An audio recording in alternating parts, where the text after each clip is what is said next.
वो अंगूर खट्टे हैं वाली बात है कि सियानी बिल्ली खंबा नोचे। सच्चाई है ये कि लोगों ने इनको पूरी तरह से नकार दिया है और उसके ऊपर समीक्षा करके और उसके ऊपर आगे कार्रवाई करें और नए लोगों को आगे आने दें। उसके बजाय जो है ये जो है ध्यान भटकाने की बातें करते हैं ताकि जो है किसी तरह से जो है जो सत्ता जो ये जिसके ये सपने लेकर सो रहे थे वो किसी तरह से जो है इनको दूर ना किया जाए और वहाँ पे जो है जो कुछ भी मिल सकता है वो जो है खींच लो, वो इनका वो रह गया है। ये मैं धन्यवाद करती हूँ माननीय प्रधानमंत्री जी का कि जो शुरुआत उन्होंने ये करी है, क्योंकि जैसे जामिया साहब ने बताया कि बहुत जो पुरानी जो हमारी पीढ़ियाँ थी उसके अंदर जो है ये सारी चीज़ें जो हैं पूरी तरह से वो लिप्त होती जा रही थी। लेकिन हमारा संविधान उसके अंदर हमारी प्राइड कैसी हो, पूरी तरह से उसको किस तरह से हम हमारे निर्माताओं ने किस तरह से बनाया था, उसकी क्या हिस्ट्री है और आगे जो है किस तरह से जो है उसका क़यामत हुआ है, वो सारी बातें जो है आज हमने स्टूडेंट्स के सामने रखी।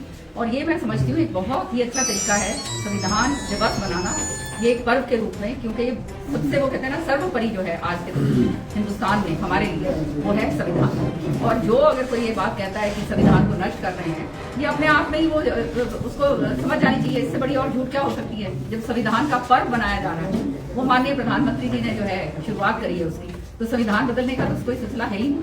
कांग्रेस के अंदर ये चिंतन मंथन सारा कुछ चलता ही रहता है, अभी नहीं है, ये तो शुरू से होता आया है। लेकिन जो जिसको सारा वो कहते हैं ना रेंज जिसको सौंपी गई हो और वो ही अपने ही लोगों को काटना शुरू कर दे, अपने ही लोगों को खत्म करना शुरू कर दे। अब जो है ना वो कहते खेत जो है ना बाढ़ अगर खेत को खाना शुरू कर दे तो फिर खेत हरा भरा कैसे हो सकता है? वही हाल जो है हुड्डा साहब का हुआ। ये इन्होंने पूरी तरह से हर सारा सिस्टम हाईजैक कर रखा है। किसने? हुड्डा साहब ने और उनके बेटे ने। जो होनहार लोग हैं और जिनके अंदर क्षमता है उनको काटने के बजाय आगे बढ़ाया जाता है, उनको घर बैठे बिठाया जो है राज्यसभा के अंदर लेकर आए। कभी मैं सोच भी नहीं सकती थी कांग्रेस के अंदर किस तरह से जो है राज्यसभा के अंदर में आऊंगी।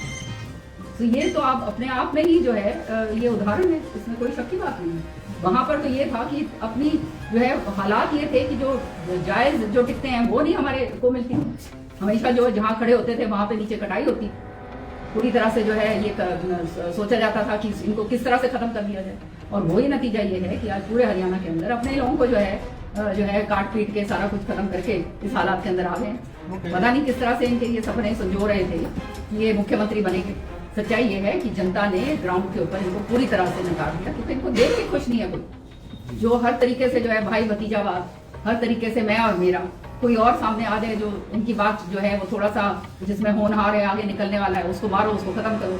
तो हर जो इतनी जबरदस्त इनसिक्योरिटी जब किसी व्यक्ति में आ जाती है तो आप समझ सकते हैं कि वो फिर जो है वो कभी किसी को देखकर बर्दाश्त नहीं कर सकते। और वही नतीजा जो हुआ कि बाप और बेटा की अपने बेटे को आगे बढ़ाने के लिए सबको और खत्म करो। कांग्रेस में संगठन इसलिए नहीं था क्योंकि जो है अब आप जो हैं इनके प्रभारी जो हैं वो इनके खास आदमी हैं, जो प्रदेश अध्यक्ष हैं वो इनके खास थे।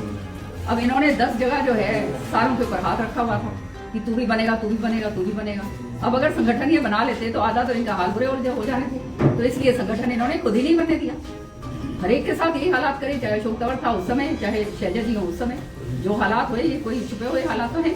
और आइडियोलॉजी क्या है? मैं एक ये जो हूँ फौजी की बेटी हूँ और देशभक्ति को फूट के मेरे खून के अंदर खड़ी हूँ। तो आइडियोलॉजी जो है विकसित भारत की है और भारत को आगे बढ़ाने की है। वो आइडियोलॉजी तो मेरे अंदर है, चाहे मैं कहीं भी हूँ, उसको कौन नकार सकता है? जहाँ तक कांग्रेस का सवाल है, ना आइडियोलॉजी है, ना नेता है, ना नीति है और ना नियत है। मैं बहुत सुकून महसूस कर रही हूँ। एक संगठित पार्टी है, ऐसी पार्टी है जो संभालती है। सच्चाई है हमने तो इतने साल जो है कांग्रेस के अंदर काम करा, केवल कटाई पटाई षड्यंत्र और ये सारी चीज़ों के अलावा और कुछ हमने देखा नहीं। अपना यही देखते थे कि कैसे बचो भाई, कैसे आगे काम करना है, कैसे नहीं करना, कैसे टिकटों का बंटवारा जैसे होता था। यहाँ पे आपने सबने देखा पिछले दिनों में जो है जिस तरह से हर एक कॉन्स्टिट्यूंसी के अंदर जाके 5-5 लोग जो है इन्होंने टिकटार्थी बना दिए, हर एक को जो है झूठ बोलकर जो है उसको वो कर दिया। तो मतलब इनकी नियत केवल ये थे कि मैं और मेरा सही रहे और बाकी सारे हो जाएं खत्म। और आज उसी का नतीजा ये है कि कांग्रेस पूरी तरह से वेंटिलेटर के ऊपर चली। सत्ता पक्ष और विपक्ष जो है, विपक्ष भी पूरा मजबूत होना चाहिए, तभी सत्ता पक्ष भी जो है सही काम कर सकता है। तो आज जो है इलेक्शन के बाद इतने दिनों बाद भी सदन चल पड़ा और उसके अंदर जो है नेता प्रतिपक्ष नहीं चुना गया, तो उसका खाली केवल एक ही बात है कि खींचातानी हो रही है। अभी तक जो है ये नहीं चाहते कि इनके हाथ से बागडोर निकले, किसी नए लोगों को लेकर आए। मैंने तो बार बार बोला है यहाँ पे रणबीर कादियान जी जो हैं वो इतने पुराने इतने सीनियर नेता हैं, 6-7 बारी के जीते हुए हैं, इनके खास आदमी हैं, उनको ही डाल दीजिए। जो ये तो खत्म ही हो गया। इन्होंने ये ठेका उठा रखा था कि कांग्रेस को खत्म करना है और वो इन्होंने कर दिया।